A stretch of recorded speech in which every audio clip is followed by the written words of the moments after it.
My name is Josh Gu, and after years of studying the clarinet with some of the best teachers from around the world, I am excited to be sharing my knowledge with you. So go to QuickStartClarinet.com or check the description on this video to see all of the wonderful resources I have to help you reach your clarinet dreams. And of course, subscribe to this channel for weekly clarinet and music tips and tricks. I'm so excited to be joined here with Kaishawna, who is a deaf clarinetist, which is very exciting. And I think we're going to sort of talk about what that experience is like and hopefully show that it's totally possible to be a musician with all kinds of different disabilities. So I think it'll be a really great conversation. So the first thing that I want to go over is just your background, how this has come about being a clarinetist in college as a deaf person. Well, to be honest, I started playing clarinet in 7th grade because, to be honest, I was like, it sounds cool. This sounds like a good instrument. You know, I took it up and I was like, okay, I'm gonna go with this one. At first, to be honest, I wanted to play because I played violin previous before 7th grade, and I was like, okay, let's see what kind of instruments I want to get into. So I, took up clarinet. I wanted to do either flute or oboe before I even, wanted to touch the clarinet. But I was like, you know what? I'm gonna play the clarinet because the way it sounded, the oboe was a little, nasally. No offense to oboe players out there. No offense. And the flute was a little high pitched, because I'm also autistic too. So being on the spectrum, you have these additional like sensitivities to some noises and whatnot. And so I'm like, okay, well, I'm just gonna play the clarinet because it was in the middle. It wasn't too high and it wasn't too low. And being deaf, there was a difference in there was. I'm not gonna go full deaf culture 101 here because that's gonna take forever. But just in a general sense, when you see the word deaf in the first letter, which is D, is capitalized, that means that person is deaf. That means they can't hear. Sometimes it can be an identity. I don't really know for sure because I'm not as immersed in the deaf culture as I want to be. But I say deaf, which is lowercase d, like deaf. It's not medically deaf. It's just you're saying you're deaf because you sign or you are, you're immersed in deaf culture. I identify as a deaf autistic Black woman because I feel like that's who I am. Not saying it's all of who I am, but it's most of my life. And so there are going to be people who live off of stereotypes when it comes to some disabilities, like autism, deafness, whatever disability it is. There's always stereotypes tied to it. So going back to when I started clarinet, I was like, okay, I can hear the tones, I can hear the different pitches, I can identify the notes. And then after the years after that, I started taking music theory classes. They weren't professional music theory classes, but I still took them. I started actually learning about music theory when I was, say, in 8th grade, and then it really started to get intense when I was in, say, I can't think, but like before 12th grade, I want to say like around 11th grade, I really started learning music theory. And I took AP music theory. I took piano classes starting in college, and I just got done with a piano lesson before I did this meeting. And really, it's all about giving the person a chance. It's really all about allowing that person to do things their way without forcing them to do things a certain way. I'm going to dive into the music theory topic that I've been learning about on YouTube a lot. It's where, as the culture of music theory has been taught, music theory has only been taught from a white man's perspective. And the way music theory is taught, it isn't really allowing for creativity to flow. Because I remember one specific example is I was in college and I was like, I was bringing new ideas that I don't think anyone has really heard about when it comes to music theory. I'm going to give an example of my thoughts about the way I think about music theory is There's an external and internal, structure when it comes to music theory. When I say this, the words external is like what's on the page physically, the notes, the dynamics, the pitch, the chords, whatever. When I talk about internal structure, it's what's beneath the surface of the page. It's what's, it's where the creativity flows the most. And I feel like a lot of music theory, and I'm not saying all music theory teachers do this, but majority, the ones I've been around, have strictly taught music theory in like just a one linear spectrum. And music theory isn't that. You have people who literally cannot read sheet music, but know literally every single chord on a piano. They literally know every pitch, every, without having to read a textbook. And for me, as a disabled Black woman, I want to bring to the table of allowing more diverse, more neurodivergent, more disabled, more, you know, races to be involved in the culture of music, because music isn't art. It can be subjective to many people. And so when you sever the ties between creativity and diversity, you're not allowing people to come in with fresh new ideas that can be brought to the table, that can be taught to future generations. When you have this one-sided narrative of how a subject should be taught, whether it's music theory, whether it's math, whether it's art, whatever you want to call it, when it's taught in one way and you're telling people this is the only way you can learn this, you're robbing people of being creative. You're literally saying don't be creative. So I guess there's my whole stance on the music theory side of stuff. I just, it hurts. It does. Because, when I was sharing my ideas, I always felt like I was being robbed, because people were saying like, oh, we're not going to learn about that now. We're going to learn about these chords. We're going to learn how these chords fit in with Mozart's B flat Allegro sonata. And it's like, yeah, I get that, but you have to allow ideas to be brought to the table. Even if they're the worst ideas on the planet, allow them to be considered. At least that. Yeah. Yeah, this is amazing. I there's so many different things that I want to branch off with that. And this is actually very exciting to me. Yeah. The stuff that you're saying about the sort of external and the internal and sort of the surface level versus the deeper structure is actually something that I've been thinking about a lot. And I don't necessarily want to turn this into a whole music theory discussion, but maybe we should have some of those. I wouldn't mind. I wouldn't shy away from that, but I get it.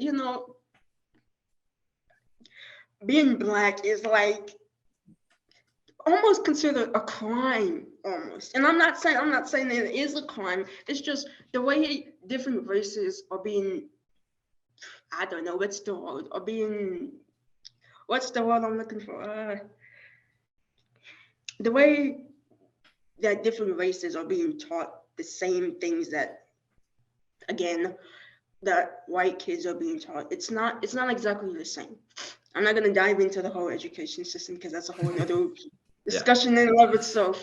But as far as music goes, people are literally like, and I still, to this day, I still want to be in the Milwaukee Orchestra Symphony.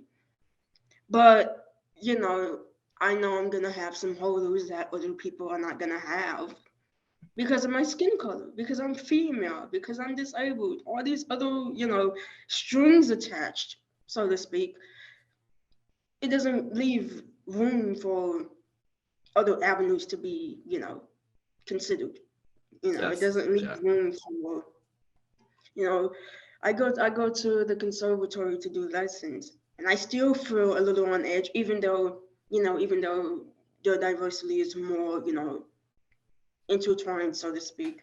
But it's really about giving people a chance, just because they're Black, just because they're gay, or, whatever that person is, it doesn't mean that you have to literally rob them of having a future, basically, if that makes sense. Yeah, that's amazing. And just like what you were saying about the diversity amongst specific things, the diversity of deafness, the diversity of experiences of different Black people, different white people, different everything. And I think our brains, just the way they work, like to cleanly categorize everything. But we have to remember that we're all in the human category, and all humans throughout all of history have experienced music and done it. So it's something that all of us can take part in and help to give our creative voices to. And I think that's amazing. Just to sort of get into the background stuff more, you're in college now. Where are you going to school, and what are you majoring in? So, and okay, I'm gonna, sorry, I'm going to my phone now, forgive me. No worries. Personally, so I go to the University of Milwaukee, Wisconsin. Nobody looks that up because I don't want anybody coming for me. No offense. But personally, I go to the University of Milwaukee, Wisconsin, and I previously majored in music education.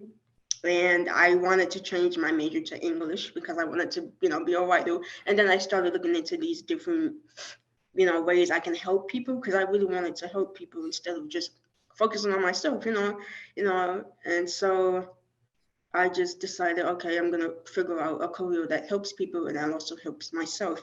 And so now I'm majoring in special education with a certificate in autism studies, also with a music minor. And I unfortunately cannot major in music because I, failed the audition or whatever. And that personally destroyed me on the inside because I still have a love for music. I still try to practice, not every day because, college is taking up my time, but I still try to fit in these little segments of practice time. And I'm gonna touch on the college. I'm gonna go there. I'm gonna touch on the college thing. I feel that when it comes to college, especially the arts, it's not taken seriously. Yes, music is taken seriously to some degree, but I felt like I wasn't given a second chance. When they told me I couldn't major in music again, I felt like, and I know I can still do music as a minor. That hasn't been completely taken away from me, but I wanted to see if I can come back to it in the future, to see if I can jump back into it again with a fresh start, with a new slate. And to be told I could never major in music again, that destroyed me. That gutted me like a fish, because it's like you're literally severing half of my dreams. I still write stories on the side here and there. I still practice some, clarinet music and a little bit of piano here and there. But to tell someone they can't major in something that they loved from the start is like telling them your dreams don't matter. I was trying to touch on the college side of things because I feel like a lot of colleges strive for perfect examples. And I'm being real here. Sorry to make the meeting like dark in any way, but it's like the seriousness and the gravity of like you have to allow diversity, you have to allow creativity. If you don't do that, you're just living the tradition. You're not opening, your mind to different avenues and different areas that can be considered, that can ultimately change for the better. It doesn't always have to be a change for the worse. And when you have these kids struggling to be a straight A student, to be in the next prestigious college, that creativity has depleted some, And I can still enjoy music, but it's not a main focus, And I've accepted that halfway. I've haven't fully accepted it because it's still a dream of mine. It's not, a main focus, but it's still something that I'm passionate about because I want to share music with people, I actually wanted to be a music teacher and teach a band, like a high school band, in sign language. Because I don't think there's ever been a band director who teaches their class strictly in ASL. Never have I seen that in my life. And I wanted to be, if ever, the first person to do that. And so when I'm told I can't do that in the future, that's basically telling me, school your dreams and go find something else. I mean, Yeah. that's the vibe I get from it, you know. Yeah. So, No, that's so so many good points. And again, we could go into a very nuanced discussion about gatekeeping in higher education and yes. like what is this tradition that we're trying to uphold, Yeah. and maybe the university is the place that there should be a tradition, maybe, but I think that there's so many opportunities, and even with the internet, even like what we're doing now, there's so Right. many unique ways now to get your voice out there. And I certainly think just because whichever university says they don't want you as a music major, that doesn't Yep. mean that you can't do all of those things that you want to do. And I think maybe it's not a public high school, but maybe a community band taught in Yeah. ASL, that was something Yeah. like that could be so amazing, and I think so worthwhile. And I love the points that you're bringing up about creativity and looking at new and different ways. I was doing a class earlier this week where we were talking about improvisation and how there's no wrong answers, and how we can come at it in different ways, and everybody can have their unique voice. And I think it's so important and powerful. And yeah, thanks for doing this. I Yeah, was 'cause not expecting it to go this way at all, but I love it. it's just really, I overanalyze. I think about stuff a lot, and it helps me because it's like you have all these bad things that are going on in this world today, and you try to find these little, like, intervals of happiness and positivity, and then all of a sudden here comes this big bad wolf scenario, and like you don't know what to do really, and I'm still figuring out what I want to do with my life as far as music goes. Even though it's not a focus anymore, I still want to benefit from it. You know, I've you know, and I'm gonna touch on a thing that I don't like doing. I do not like using a metronome. It's one of the worst things ever. And I recently started using one because I'm like, okay, I need to, work on my speed, work on my technique, work on this, that, and the other. And I'm just like, okay, I'm gonna go for it. So there's one day I'm sitting in my room and I'm just going through my scale book. I thought I had it, but I don't have it with me. And I was just going through it. This was actually C major scale, 3 octaves. And so I just started playing it slowly, and then I, speed it up by 2 clicks, and then I continued doing that until I got to a speed where I was like, oh, okay, I can do this. Now with the band pieces that I do have, it's a little hard to use the metronome because you have all these varying different time signatures that you have to look at, and that you have to be like, oh, I have to go from 3/4 and then jump into a 2/4 bar and then go all the way back to 4/4. So it's really about being able to switch from one avenue to the next, so to speak, if that makes sense. Mm-hmm. Uh, Yeah, yeah. Uh, I'm a big fan of trying to help people learn to love the metronome, because you're yeah. not alone in that. So maybe we can touch on that a little bit before we get into the sort of mini lesson part of this. I want to ask you, what does playing sound like to you? Like how much of the sound quality and pitches and things like that do you hear? And this may be hard for you to describe, but I'm curious. Not really, but it can be somewhat difficult. So for me, I can hear the notes if they're loud enough. Now, if they go over a range, so say like the flute, if they play a pitch that's super, super high, I cannot hear that. Or if it's low, say for instance a bassoon player, I can only feel the vibrations until I get to a point where I can hear the notes that they're playing. You know. Mm-hmm. So I really, to be honest, when I'm playing, I go off of the feel rather than the sound, because I can't Hmm. rely on sound all the time. I can't rely Hmm. on hearing things. But what I can do is based off of the feel, I can feel the different notes as they go up. So one time, I don't have my hearing aids today because they're dead. And I usually wear them. I try to. And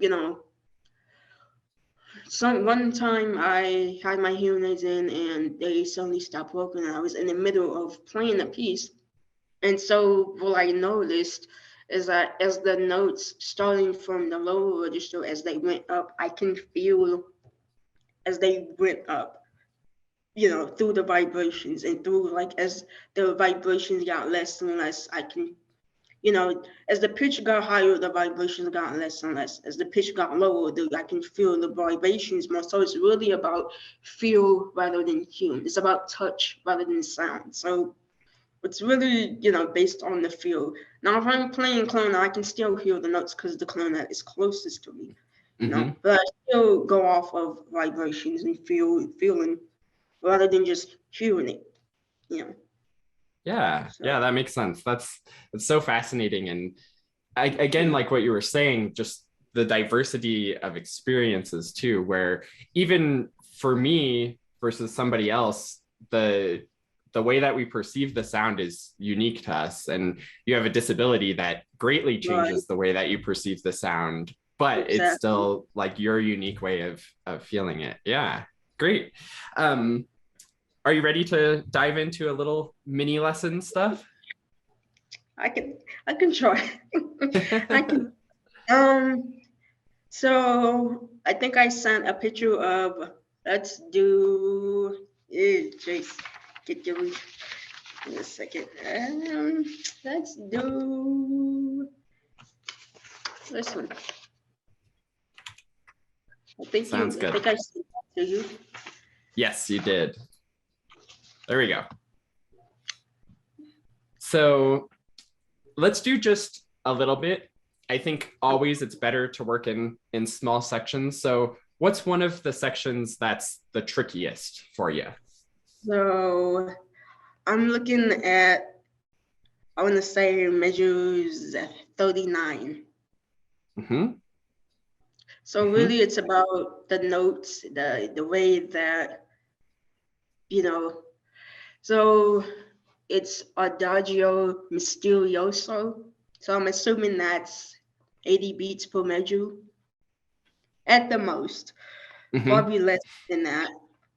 So I'm looking at measure 39 and it says A tempo, and then there's a time signature that says 3/4, and then it's in the key of F. Mm-hmm.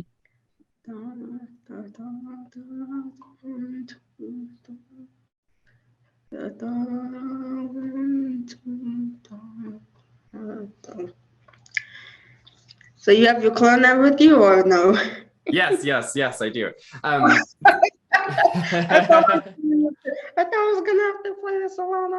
I was like, oh my goodness. we you might still have to play on your own. Sometimes playing over the internet Oh yeah, is not the yeah. best. Um, It's a mess. yes, yes. Um, but I'm curious. Let's try this way where I'll play it and then you play it, and let's try going back and forth a little bit, just Okay. to see what happens. So we'll start with just two measures, just 40 and 41. And let me turn For on which one? 40 and 41. Okay, yeah. Okay. Yeah. Um, so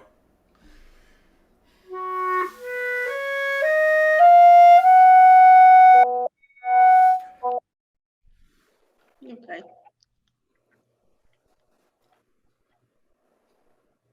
Give me a second. Oh man. no problem. Uh, okay.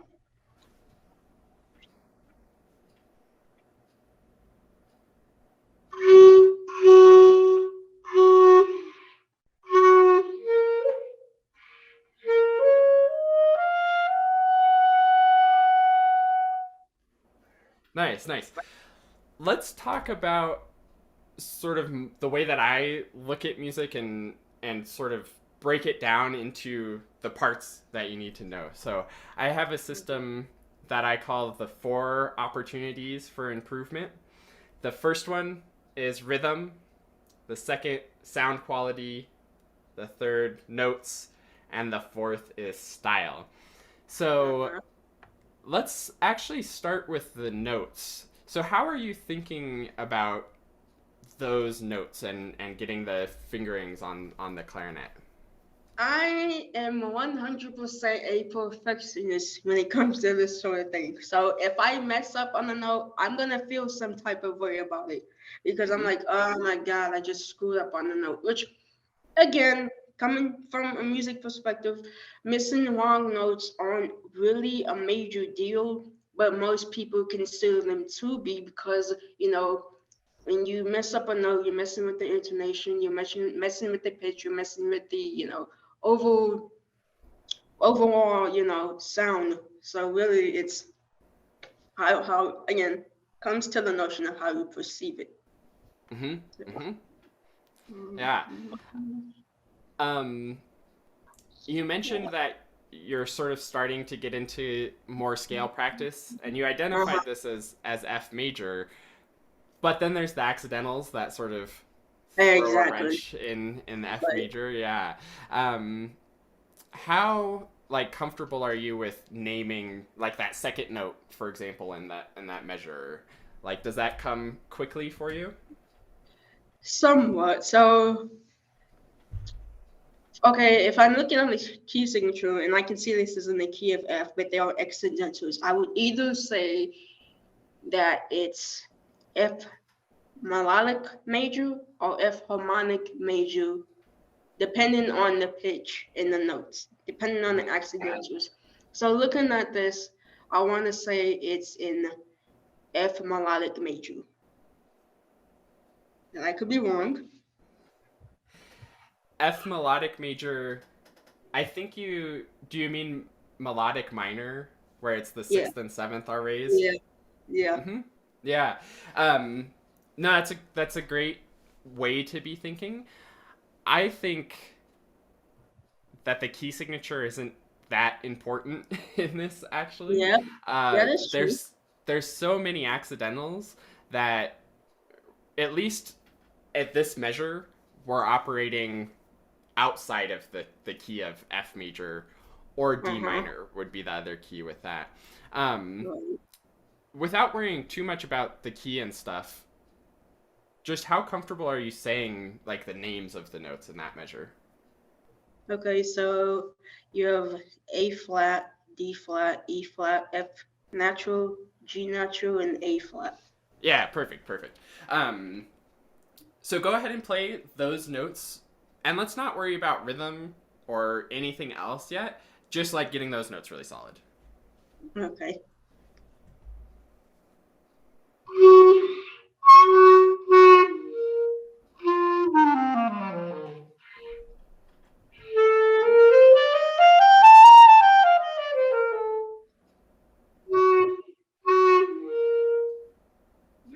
Oh my goodness.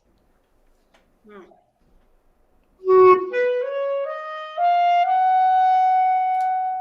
Yeah, there you go. Yeah, good. Um, and that's I should have let you play a little bit to make sure everything's working. I do think, and this was from watching your videos on your YouTube channel, Right, which I know are older, so things may have right. changed. But do be careful of your hand position. I think that's why the D flat was giving you trouble, is just Right. because you're not landing and covering all of the holes Exactly. right away. That's pretty much a primary issue because like you have these fast passages and then you know the notes, you know the fingerings, but you can't land on them fast enough. And Yeah, that's exactly. the main issue. Yep. And I always say that it's sort of two separate things that you need to know. You need to know the music, which is just identifying the notes, knowing the rhythm, all that stuff. But then you also have to get the clarinet to do the music. And Exactly. sometimes those don't go together very well. You know, it's like Yeah. playing the piano. You have the right and left hand, and your Hmm. hands want to do. the same thing, but you have to do separate things. So it's Yeah, not easy. exactly. Let's try an exercise to work on that sort of crossing the break and finger thing.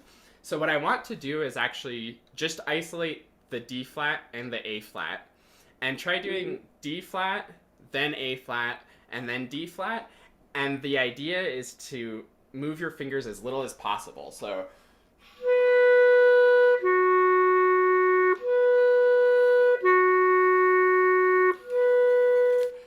everything's right there for the D flat. Okay. All right.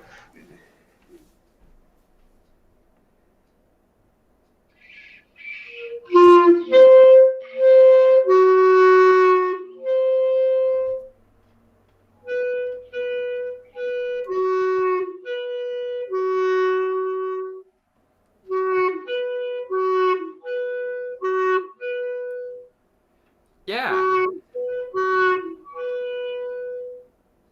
No, Yeah. what I'm doing is I'm trying to connect the notes so there was like no gaps in between one note and the next. It's extremely hard to do that when you have a note in one register and you have a note in the other register. And it's hard to really connect them smoothly, so. Yeah. Yeah. The close fingers, though, helped a lot already, don't you think? Yeah, they did. Yeah. Yeah, good. So that would be a thing to think about all the time as you're working through this. Let me pull the music up again. Um, let's do this next measure, and again, let's isolate the F sharp to the D, and let's try the same thing. D, F sharp, D.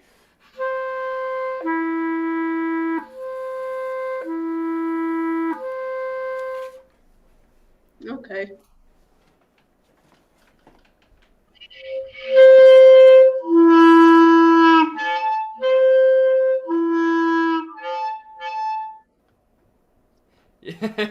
And that's okay. It's totally okay to squeak. I actually would prefer that you squeak rather than backing off too much between the notes.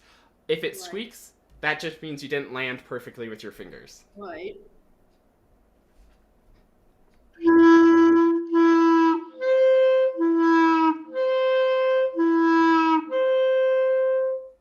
Yeah.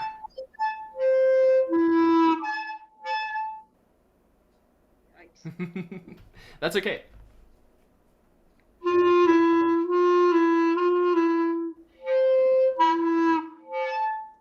Right. Oh my goodness. Can, Oh that's my okay. goodness. No, it's okay. Can you either scoot back, stand up, or tilt your camera down so I can see your fingers as you're doing that? Yeah. Well, I can most definitely stand up. Perfect. That's fine with me. Ew, jeez. You can still see me, right? Yep.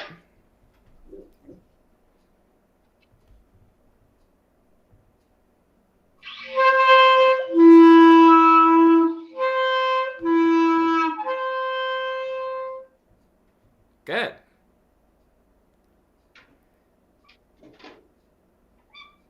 Oh, jeez. Oh.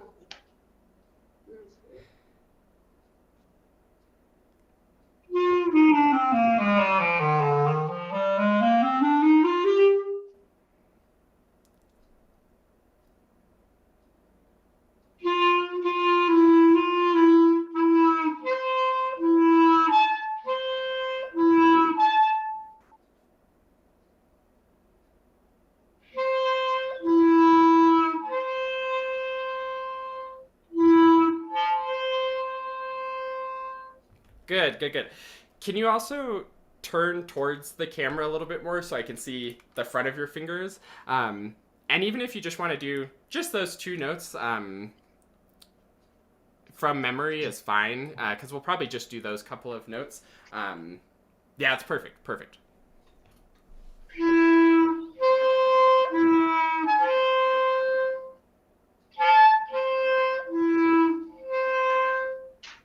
Great, yes.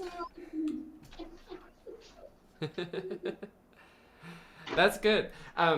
Let's also do, while I can see your fingers, let's also do the previous measure, the A flat to D flat.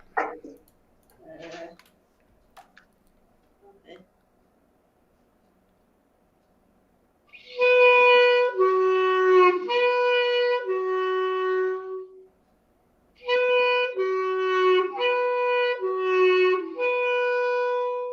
Great. Yeah, that's very good. Does that feel different finger wise than normal? But it really depends on where the notes are, what the notes are, what range, what pitch, you know. Uh, Yeah, that's good though. You're much closer. One other thing to think about with the fingers is also the coordination of them. If you have one finger that's like too high or too slow, that will yeah. help to create a squeak happen. It's So, really, I think it's my fourth finger on this hand. yep. It's really, yeah. Yeah, that's one of the smaller fingers, and it always likes to miss because that's the biggest hole that needs to be covered too. Yeah. That is true. Yep. And then, The and, the other um, thing with the coordination that I was hearing on the D to F sharp or seeing was I think your left middle finger was just a little bit slow, where you're sometimes getting in right, more slow motion. It'd be, yeah, and if that finger's a little bit late, then that's kind of like a register key that's gonna make it squeak. yeah. So I like to think super duper snappy and as little motion as possible.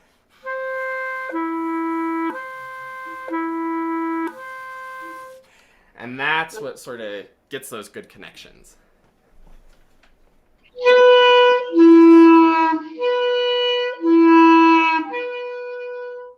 Yeah.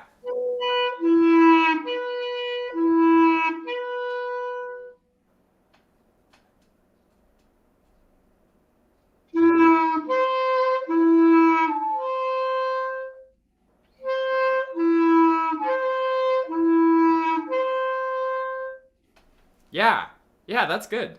That's much, much smoother. And Yeah. hopefully it feels easier too, right? Right. Good, good. You can go ahead and sit back down now that I've looked at your fingers. No, that's fine. That's Yeah, fine. they look good though. I think you're getting the hang of it. Just remember that we always want the fingers to be sort of in that natural position, always just sort of staying close to the keys, no matter what you're playing. They just sort of hang out nice and close, never curling back or getting too far away. Those are Right. the common tendencies. Yeah, That's true. good. Any questions about the finger stuff? Um, I'm looking at the music and I'm looking at 4 after 64, Mm-hmm. where you have the lovely 1601s. Uh-huh. They like to give you a run for your money, to be honest. Mm-hmm.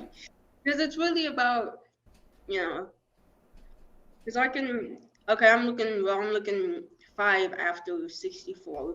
So you Mm-hmm. have hmm,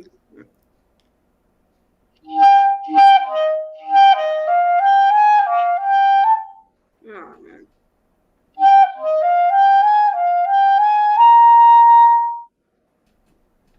I can play that because it's fairly simple. There's not a whole lot of accidentals. Accidentals. Mm-hmm. But when you look at one before the measure I just played, where Mm-hmm. you have the flat and D, that's hard, but I can try. Yeah, let's hear it.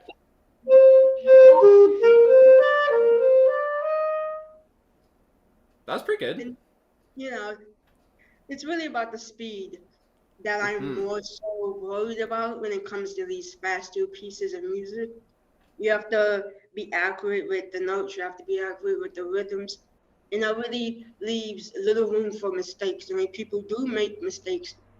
They can be heavily criticized on those mistakes.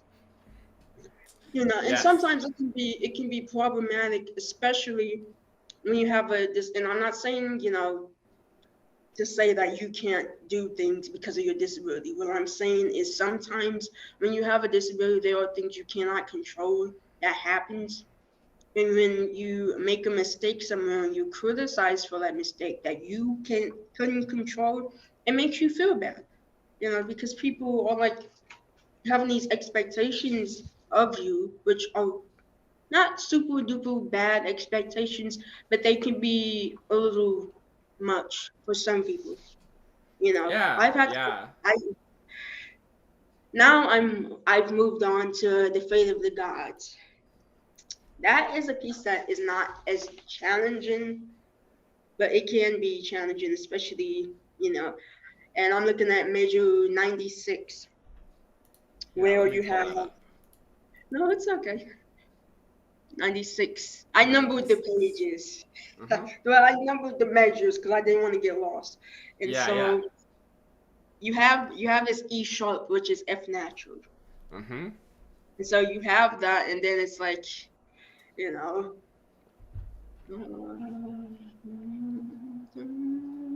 because you have those little triplets, so like they're like eighth notes, but they look like 16 notes. You have. I'm just gonna try it. Mm-hmm. Something.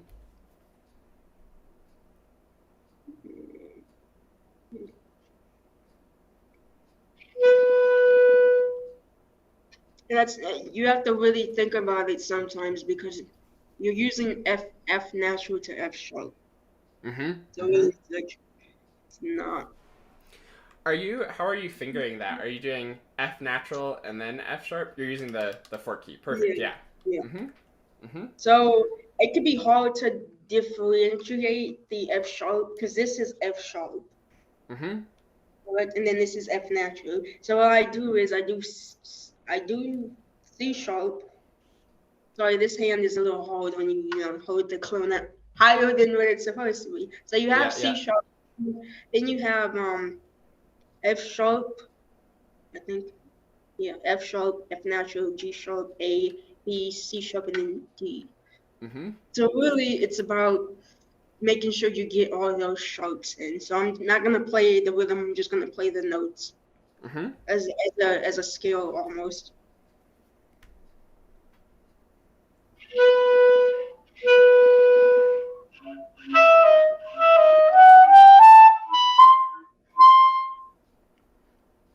Yeah, I'm yeah, gonna yeah. I'm gonna try again a little smoothly and see if that helps. Mm-hmm. And make it's the E sharp or F natural and then F sharp. So it should all be going up. Yep. Yeah, right. Yep.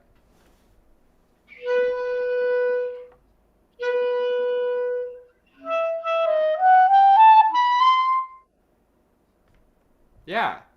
Really, what I look at first is the notes.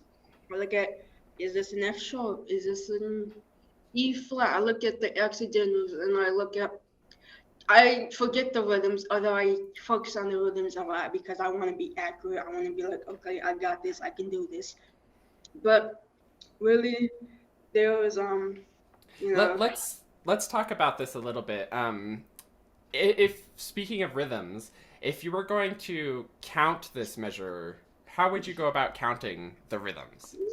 that's a challenge. So I'm looking at this and I'm going back and geez. So I'm assuming it's still in 4/4 because the time signature has not changed Mm-hmm. from measures 52. So I'm looking at 96. So looking at this is giving me a bit of a headache. But again, so you have a half note, which is obviously beats 1 and 2. Or Mm-hmm. beats one and I forget whether because when you start adding 1 and 2 and 3 and you start to lose that sense of like balance because it's like you could still count 1 and 2 and whatever, but when you start adding in these extra syllables to the beats, it can be a little difficult to stay on time. So Mm-hmm.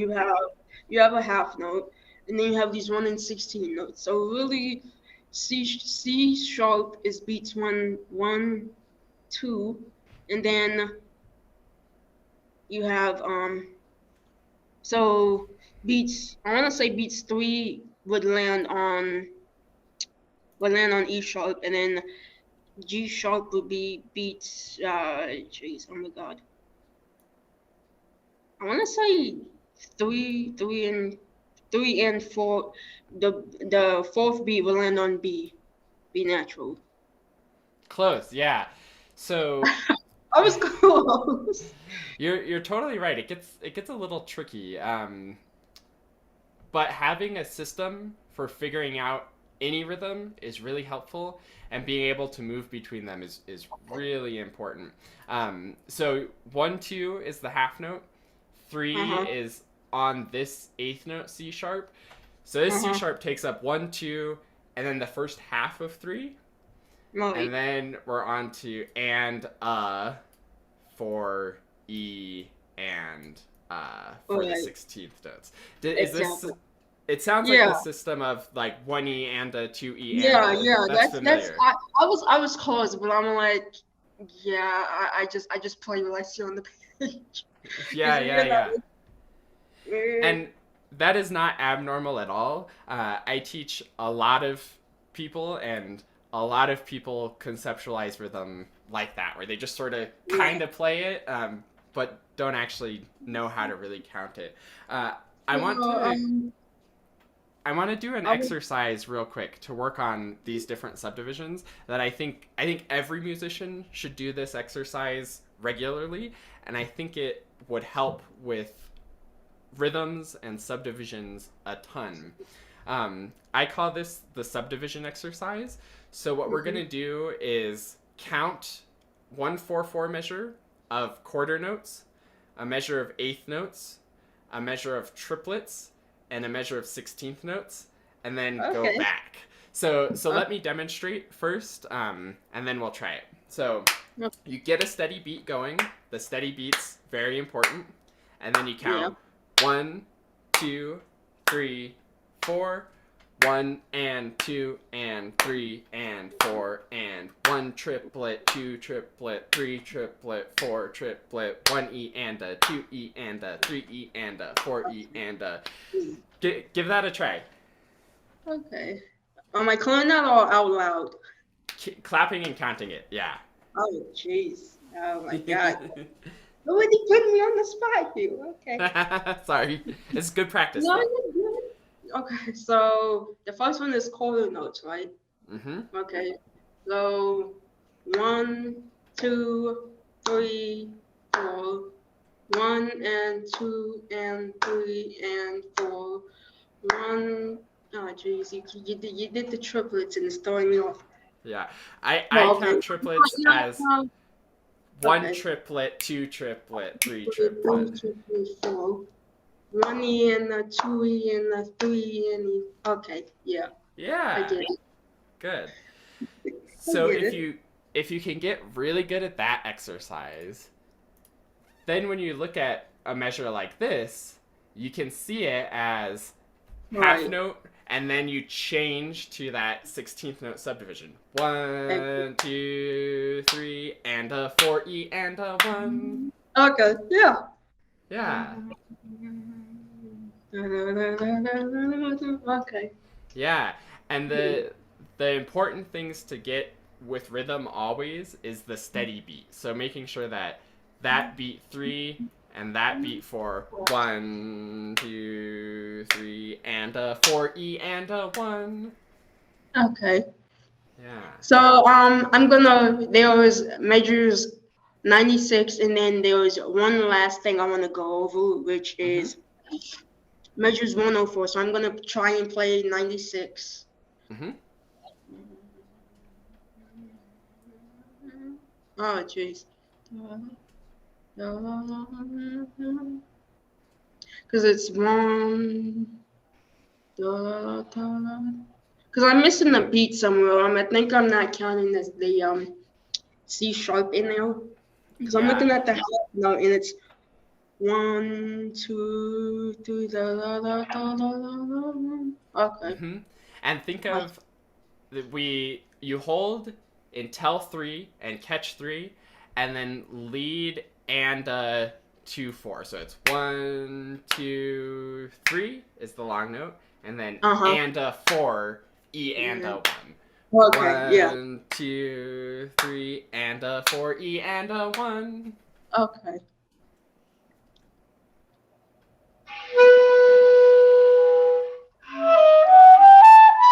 Oh man.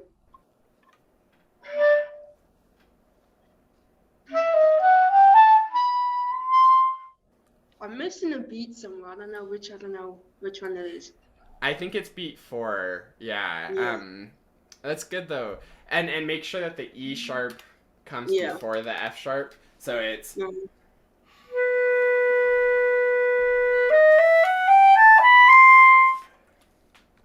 Right. yeah. Okay. So it's geez. So this is F sharp, right? Yep. Okay. Okay. Oh. Okay. Yeah.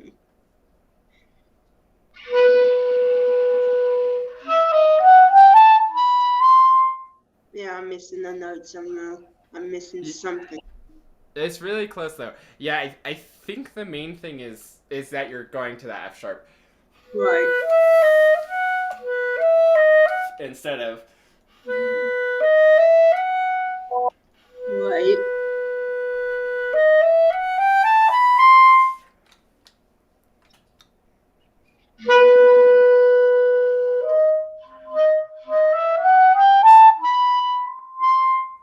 yeah.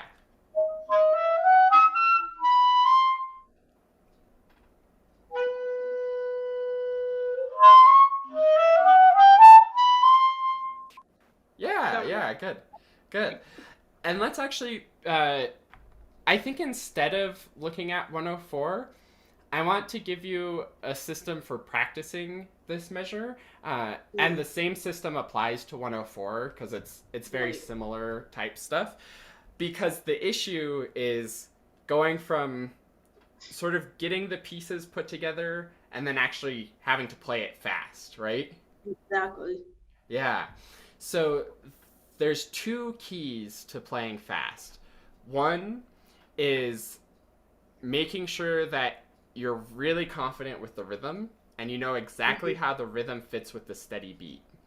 If you can play the rhythm with a steady beat, even if it's a very, very slow steady beat, then all you have to do is speed up the steady beat and the rhythm and the notes will go with it naturally. So you want to get really locked into that steady beat right away, which is what we were just talking about. The second part of it that'll be really helpful is even as you're going slow, you can be really precise and really snappy with your fingers. If you think about it, the difference between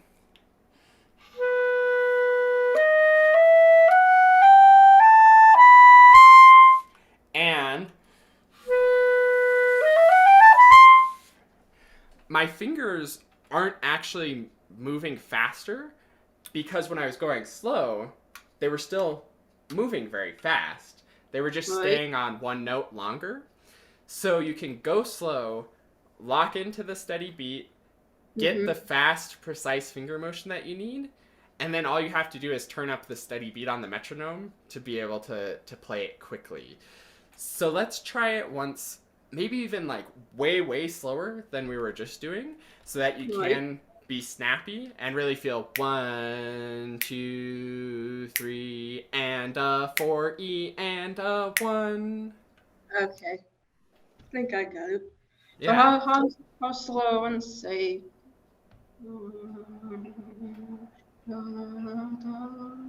Oh, jeez. Yeah. Oh.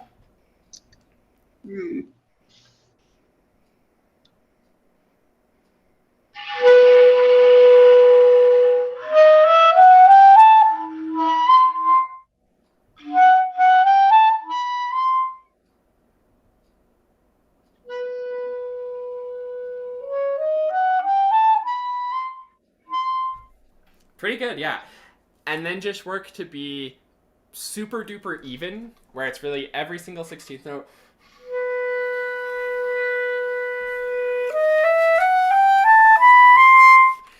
every note really fits in that subdivision exercise we were doing. 3 and a 4 E and a 1, and really comes out precisely on time. Okay. Oh, man.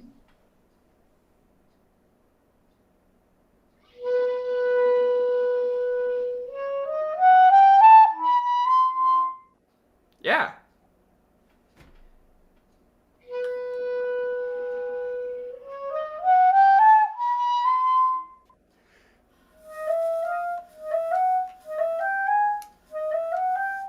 I think the G sharp maybe isn't right as well. Um, but that's totally the right idea for how to work on this kind of fast technical stuff. Yeah. Yeah. It can be managed. Any questions about how to do that? Not really. I mean, I have a pretty good understanding of notes and rhythms, but when you apply different like time signatures and different, accidentals, then things start to get challenging. I'm like, some days I'm thinking, why did I pick this instrument? But then I'm like, you know what? I picked it. I gotta live with it. So, one thing, well, so really, okay, I'm moving past 96 because I can work on 96 on my own time. I'm looking at 104. So it's it's still in 4 4 4.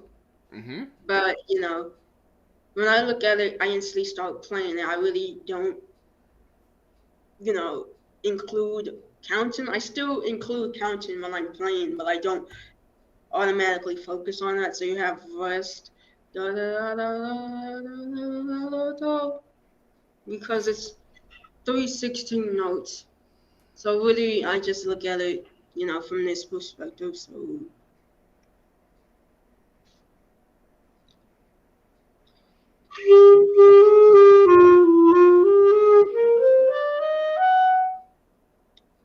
Yeah. then I can speed that up, which I'm not gonna really speed it up here, but just a little.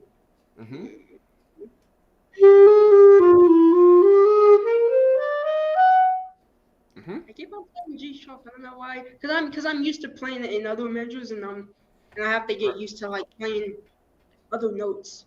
Right, So, right. The key changed. Yep. right. That was good though. That was great. And the thing that made that especially great was the steady beat, because it was very even.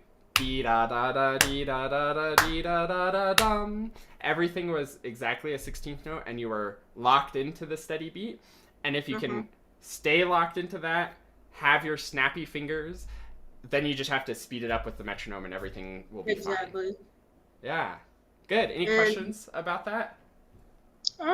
Not really. It's just really my focus when it comes to pieces is speed. I really try not to focus on speed a lot because speed is, like, not super duper important, but you don't want to really like mess up the speed by dragging or being behind or what have you. So really, you know, and then when it comes to the slow parts of pieces, you really have to pay attention to counting because you're so used to playing fast that when you have a slow section, you have to like step back and be like, this isn't a fast section, this is a slow section. Yep.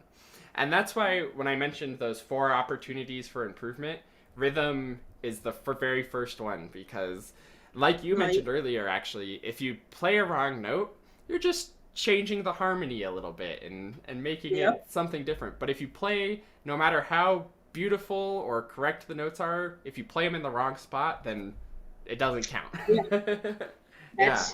So I'm jumping around here because I don't want to waste more time. Not saying I am wasting time, but there's this slow part that I can play. So it's 216 of the previous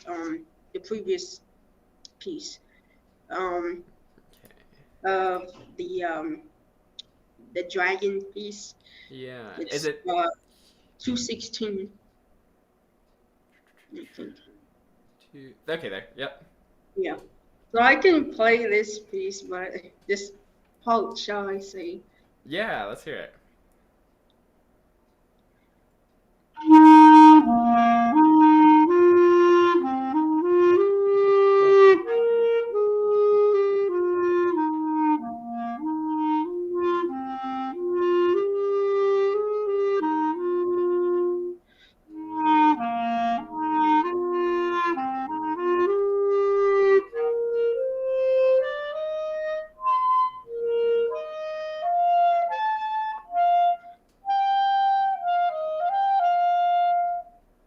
So really, when it comes to pieces and sections that I can play, you you better believe I'm gonna add emotion to that.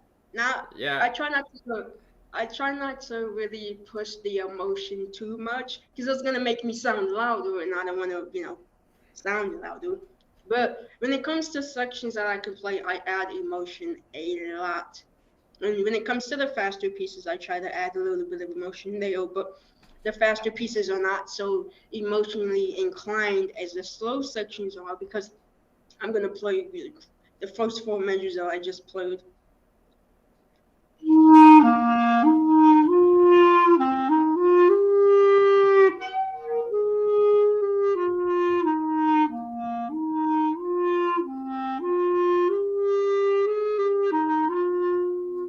Really, yeah, that's really my style of playing emotionally. And yeah, going back to what we discussed previously, a lot of people, and I'm not saying people don't, but some people don't add emotion to their playing. They play just static. And when you do that, that means that person has somehow been robbed of their creativity. And so when I'm playing that way, I like to add emotion. I like because music is emotion, you know. And one thing I know, I'm like an undergraduate, and I shouldn't be thinking about my thesis anytime soon, but I am. Me, what what really drives me about music is how it changes people's behaviors, whether they know it or not. So that little tidbit that I just played, that unpacked a whole bunch of emotions, whether it's sadness, happiness, whatever. When it comes to playing expressively, that's the word I'm looking for. It really counts because you're adding your own touch to the piece. It may not, the composer probably didn't want you to play expressively, but you played it expressively anyways because you wanted to add your own touch to it. And so when you say, oh, we're not supposed to add emotion to music, that's just not true at all. And one thing I wanted to touch on, something about, what was it? I'm trying to think. Something about like, oh, how music impacts a person's behavior. So say for instance you play, I don't know, a B major, a B major chord, right? So before you played that chord, the person was, not, they were content. Then after you played that specific chord, their behaviors change whether they realize it or not. So I feel like music changes people's behaviors. yeah, yeah. And I think the whole thing about adding emotion, I think, is so true. And I think that composers do want the music to be played expressively, Right, even if they don't write that explicitly. right. Um, You still want and to I, add your own touch to it. Yeah, and I think that's where the whole interpretation comes to it and how you can add your voice to the music because the notation on the page is limited and it's our job to bring that to life. Oh, one little, bragging point that I'm gonna give myself. I know it's not really something to brag about, which, in my eyes, I consider bragging a little, egocentric.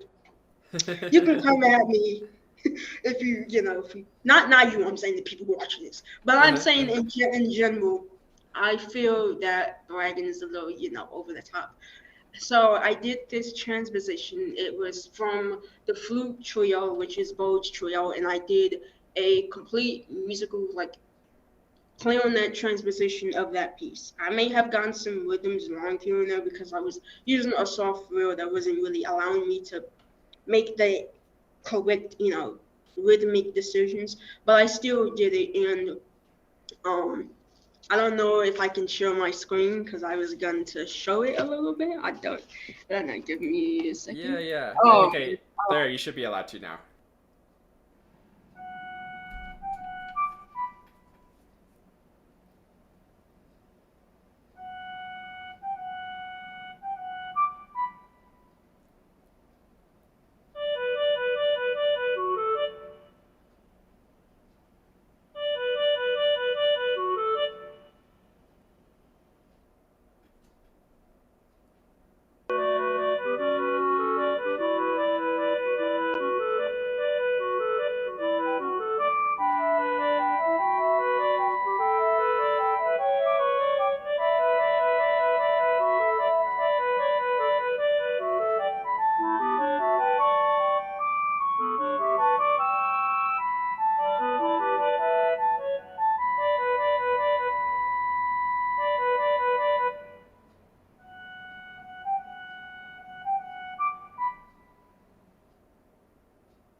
that was my little, sharing piece. But I did that in a span of like 3 weeks. Mm-hmm. You know, I actually wrote another composition that I'm not gonna share, but it's on my channel. It's the very first video that I actually did, and it's called Conflicted. And the reason, I actually wrote that piece at random. Like I didn't think about the notes. I didn't think about the rhythms or anything. I just completely went off of how it sounded, which Mm-hmm. is ironic because I go off a lot of my playing on how it feels and how I can sense where the pitches are, who's playing what have you. So really, and that's part of the reason I'm still doing music because I want to make these little compositions and whatever and share them to people because music can be enjoyed by anybody. Whether you're deaf, blind, whatever, you can still enjoy music. That's one thing that's not gonna change. And you know, it's really, and this is gonna sound a little sad in the person, but it's sad that people or parents or whoever who have disabled loved ones and say they can't do XYZ and they don't allow them opportunities to flourish and be their own person. That sucks. I don't hate anybody. I'm not gonna hate on anyone for doing that. I'm gonna probably not like you in that avenue, but I'm still gonna respect you. But at the same time, it's like allow your kid, allow your grown. If you have a disabled adult, treat them like an adult. I'm touching on the disability side of things and still touching on the music side of things. When it comes to mental ages are not favored by the disabled community. I'm not speaking for the disabled community. I'm speaking of like what I've been hearing, what I've talked to friends, I've talked to, associates in the disability community, and I've asked them, what do you prefer? Do you prefer a mental age rather than being treated? And I'm pretty sure most disabled people want to be treated as their age. Say, for instance, you have someone who's 34 and they can't speak or whatever, and you have their loved ones or their relatives of someone saying, "Oh, I'm gonna give you a worksheet with the alphabet, even though you're 34 years old."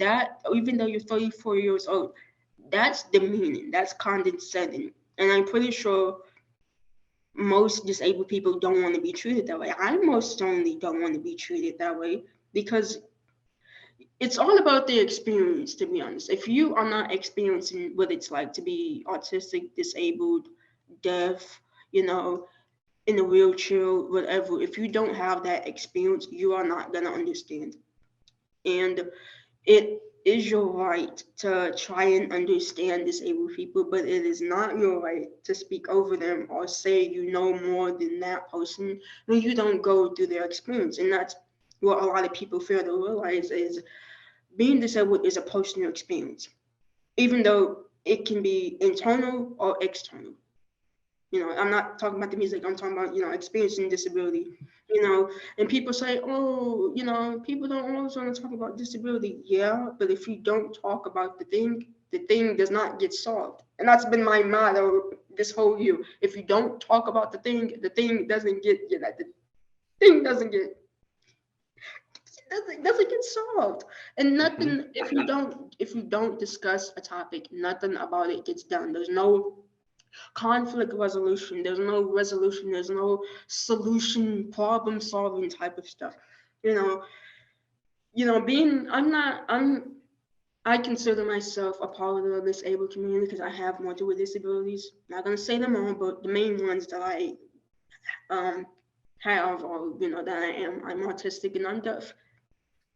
I'm not saying that's all who I am, but that's what my life is. I have to go through these experiences. I have to go through these different hoops to get to where I want to get to. And when you downplay someone's ability to do something, say for instance, like me playing clarinet, I've actually had someone say, you can't play clarinet because you can't hear the different pitches. Well, no, it's a different experience for me than you. You rely on your full hearing. I don't have that ability, but I can most certainly try. I can still, try my best, not deny myself opportunities here. People have said all kinds of things, and it's like, you don't know my experience. I'm not hating you for that. I'm just stating the obvious. Like, you have to understand, it's okay to ask questions. Don't be afraid to ask a disabled person a question. There are certain questions that you should not ask, like, oh, what happened to you? Don't ask that. You're gonna offend somebody if you ask that. Don't always assume that the disabled person needs help, because you might not know that they might need help at all. Or they might need help, but they might not want you to help them. It all depends on the individual person, So it's really about respecting disabled people and really asking questions and saying, how can I help? Is there any way I can help? Now, those are good questions. I try to show people, like, there are these different things that are not favored by the disabled community or the autistic community. Again, I'm not speaking for all disabled people or autistic people or deaf people. I'm speaking from a personal experience. And there's one road which I would not say, and I hate hearing it myself, but it is the dreaded R road. And I'm pretty sure you know what that word is. And that road should be abolished. That's one road that I think that should be taken out of the dictionary, should be taken out of the only except, and it's the way the word is spelled. It's not spelled the same way in music. Well, it is, but it's not the word itself. Okay, if you really, it depends on the context that you're using the word in. If you're using the word, most people don't want to hear. Most disabled people don't want to hear that word at all. They don't. Don't ever say that word. Don't speak them. No, because you might get slapped. Just saying. I don't know about the coronavirus and all that, but you might get punched. Just saying. But again, it's the way you go about things. Seeing when I saw the world, when I was in music theory, when I saw the world, I was like, because I associate it with negativity. And hello, the world, is said to insult people or say you're being dumb about something. Well, when you say in a way that's disrespectful or saying it to hurt somebody, you're really making that person feel bad about themselves. And that word is not a word that should be used. This ties to how people learn. It's a learned behavior. People are gonna do things that are taught to them. And if you're teaching people through behaviors that are not good for humanity, that are not good for society, then you're not helping humanity, you're not helping society along better ways of, helping people. What I want people to take away from this meeting, not just the music side of things and being diverse, it's about building unity. It's about building a community and coming together. If we're constantly fighting each other in society, how on earth are we ever going to reach a level of unity and togetherness as a society? And it's really a deep question to think about because people have their own traditions, their own preferences, their own everything. Because, we live in an individualized society and culture.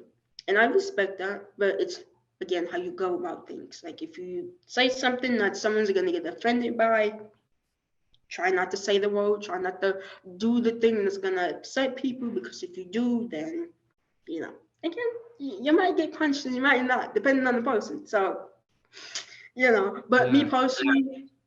personally, if you have a question and you want to ask me, how does this work? How do you do that? I'm all for it. I'm all for answering questions and helping people better understand what it means to be a disabled Black woman. If you have questions like, how do you do this? What best helps you? I'm all for answering it. But if you're coming off in a way where you're like, oh, you can't play this note, like, I'm going to be like, no. I'm going to give you a chance. I'm going to give you, like, oh, okay, you can try again. And, I'm going to give you a second chance. But after that second chance, I'm like, no, don't mess with me. Don't even come within 50 feet of me. Because it's Yeah. like really, it's all about how you approach people. It's all about how you, talk to people and deal with people. It's all about respecting people and respecting their boundaries and whatever, because me putting myself out here is hard. I don't go on YouTube and put my face on you because I'm not comfortable with it. I would record videos and upload them later instead of doing lives because I don't mind doing lives. Really, I don't. But again, I'm not super tech savvy when it comes to this sort of thing. But one thing I want people to take away, well, another thing aside from the thing I talked about, another thing that I want people to take away is it's okay to ask questions. It's okay to, be curious, but it's not okay to speak over somebody to say you know more than that person's individualized experience. Because if someone were to come to me and say, oh, you don't know this, I know this more than you, that's you ignoring that person's experience and telling them that, oh, I know more than you because I work with this population. If you don't go through the experience of sensory issues or whatever it is that a disabled person goes through, you don't have that right to claim that you know more than that person. Because that person is living their experience. They're not working with it. They might be working with that similar population, but they are still living their experience. They can't go to bed and turn it off.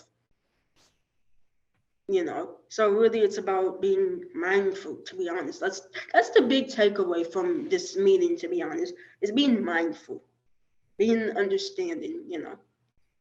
So Yeah. there was, it's a lot to unpack, but music still brings me joy, even though I don't practice every day. I would love to practice every day. I usually practice every day, especially when it comes to spring break and summer break. But sometimes I'm like, man, I'm gonna give. I usually after, if say for instance I practice 3 days in a row, like Thursday to like Friday, Thursday to Saturday, I give myself like 2 days of rest to Mhm. like regulate.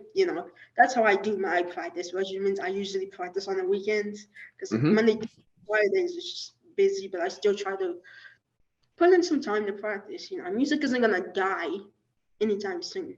There are people writing music today. There are people being in bands and doing concerts and all kinds of things. So really, it's just being mindful of people. People's experiences, people's dreams, people's boundaries, everything. Yeah. So I love it. Everything that you're saying is so wonderful and really I agree with completely. I'm like getting nauseous because I'm nodding my head so much. don't be sick. Oh my God, that's it. Okay, yeah, that's it.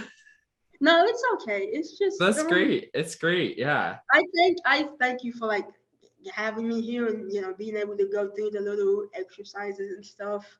It's really about what people can take away from an experience.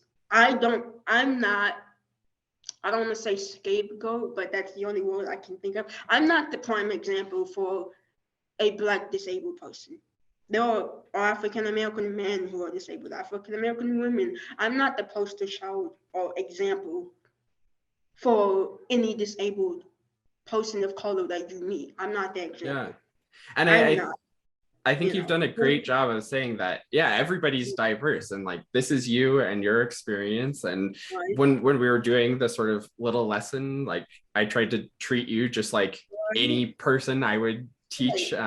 And I think because of your experiences, there's some things that are going to take more time and work to get, and there's some things that you're better at than other people Exactly. naturally, And because it's you and it's unique. Yeah. one thing, one thing before we get off you, or two things. Uh-huh. One thing is being disabled does have its flaws because sometimes while I am proud to be disabled because I can see the world in a different way than everybody else. I can do things in my own way. That helps me, benefit from doing what I love, doing what I need to do. But some days I actually hate being disabled. And there's reasons that I hate being disabled because I feel while everyone else can do everything else at a much faster speed or pace, that leaves me frustrated. And that's what brings about bouts of anxiety and depression because you wanna meet everyone's expectations, but you still wanna have your own for yourself. You still wanna be like, oh, I can do this, but in my own time. But at the same time, everyone else is over here doing things that I'm not doing yet. And that makes me feel like I'm behind. That makes me feel like I'm a failure sometimes. And I'm being realistic because sometimes that does feel that way. I have moments where I'm like, I don't like being autistic. I don't like being deaf. But I have to live with it because it's not gonna go away. It doesn't go away. It's never going to go away. You can't cure disabilities, Yeah. And so sometimes it can be hard being disabled because I feel like I'm behind most people when it comes to playing clarinet. I'm in a group where I'm surrounded by professionals. I'm not surrounded by people who have played underneath me, so to speak, if that makes sense. You know, I feel like, in a sense, a child again because I'm not doing things that most adults would be doing. Yeah. And so I try not to look at that I try to be open-minded about it. I try to be like, oh, okay, I can still do this thing, but it's gonna take me a little extra time. I try to be mindful of how I think about things because Mm-hmm. I don't want to just say, oh, I hate being disabled. I'm just gonna be a grouch and I'm just gonna be depressed. No, Mm-hmm. I try to be open-minded and say, oh, here's a step that I can take to reach that goal that I'm trying to reach. That's Yeah. how I look at it. I try not to look at it from, it's hard not to look at it from a depression angle, but you try to overcome that and you try to be like, oh, I can reach this. I can do what they're doing. But it's just going to take me some time to do it. And, there's Yeah. nothing bad about that. But sometimes it's hard to overcome those feelings because you're so used to perfection. And that's probably another discussion that we might get to, whether it's in the future live or something, you know, because it's like you want to meet everyone's expectations. You want to please people so badly that sometimes you fail to realize that you are doing these things, but it's not on everyone else's timeline. It's on your timeline, you know. Yeah, So yeah. And that's I think very much aligned with sort of my mission and what I really like to teach from my teaching style for clarinet is I always say everybody's on their unique journey, and some people things come faster, some people it takes more time, but everybody is capable of playing just as good as anybody else. I've Everybody been has playing their for own. years and I still sound a little bit bad, but I try not to. Yeah. Sorry, I'm looking at my phone. I try not to let that get to me. Yeah. I try to go, oh, okay, they're doing this thing. That doesn't mean I'm never gonna do it. I can still Yeah. achieve those goals, but it's on my timeline. I don't have to rush. I don't have to rush to get a job. I don't have to rush these things. Yeah. It just requires, you know, the key three things I want people to take away from this is mindfulness, patience, and respect. That's the three key things: mindfulness, patience, and respect. Because those are the three things that I try to live by on a daily basis. even though it's hard, I still try, you know. Yeah. Yeah, I love it. Yeah, that's excellent. And last but not least, actually two things. One thing that I meant to say quite a while earlier. I'm not sure on your channel you have some videos of you playing from. I think they were posted about 10 months ago. I'm not sure if they Yeah, were recorded that yeah. recently. They will record it, but they will record it like 2018, 2017 years. Sure. Yeah. Yeah. I Your just, your playing has improved a ton since then. Your sound quality is yes, much better. The control, yes. everything is a lot better. So Yeah, that's great. I was, that shy kid who stayed away from everybody, and I still do to this day because I don't go out to parties, I don't drink, I don't. First of all, I'm not even 21. I'll be 21 this year. Nope, I'm not. I'm still single, so Mhm. don't ask me to date because I'm not in a date. Anyways, but it's really about um just being mindful. It's just taking away. Just Yeah. you I try. Back then I was still shy, but I still am. It's just improved. I found Mhm. different ways to navigate the world of uncertainty. Uncertainty. That's basically what it is. Just the unknown. You don't know until you do Yeah. it. You know. Playing my Yeah. playing has improved. My technique has improved. I try to. The one thing I do worry about a lot is speed and accuracy. I can do everything else. I can play with emotion at ease. I can play what they want me to play. But it just comes down to being mindful and understanding and just having patience. Yeah. Yeah, that's great. That's really great. And then the very last thing is do you want to plug your YouTube channel or say anywhere for people to follow you or anything Well, that you want people to comment or anything like that? just if you can come to my channel and subscribe and whatever, just don't be afraid to ask questions. I may there are some videos that may not have comments on them. I don't know how to do that. Again, I'm not tech savvy, so I don't know. I don't want to screw up anything. So I recently started uploading Animal Crossing New Horizons content. I love me some Animal Crossing. Been a key player in the Animal Crossing game since New Leaf. So um, but when I upload music, it's just share music with people who don't have that experience, who may want to play the clarinet, who may want to invest in music theory classes. You know, just if you want to come to my channel, don't be afraid to ask questions. Just don't come in the comments and be like, you can't play, you can't. No, don't be a keyboard warrior and all that kind of stuff. Just um, just be curious, be respectful, be nice, be mindful, be understanding in the comment sections. People, I see you. But it's just really just again mindfulness. That's the one key word I live by, even though I don't say it out loud. I still try to, ingrain it in my everyday life. Mindfulness about playing, mindfulness about how I speak to people, mindfulness about everything that I do. You know, so Yeah. really just again, if you have any questions, don't be afraid to come. I'm trying to upload some, new looking content instead of the old quality type of content, but I'm trying. Let me get there. I'm not tech savvy like a lot of YouTubers are. I try to be. I do. It's not easy. And plus I'm not always able to upload videos because hello, I'm in college. I'm trying to get a degree. YouTube is not on my mind 24/7. But I watch YouTube every day, so but it's hard to try to make videos. So Yeah. if you have any video suggestions, leave them in the comments. If you want me to do like a little playthrough of Animal Crossing or a playthrough of a clarinet piece, leave them in the comments and I'll see which ones I would want to play or want to see. Yeah. Don't be Yeah. afraid to ask questions. Come Yeah. prepared with a page of notes if you want to. Just be curious, be understanding, just you know, be mindful. Yeah, I love it. I love it. Yeah, this is great. Thank you so much for doing this and being here. It's been fantastic to talk with you. You've had so many great points that I hope people really listen to and take away from this. So thank you for getting out of your comfort zone and getting the practice doing this kind of I stuff. mean, And it's I great. don't mind.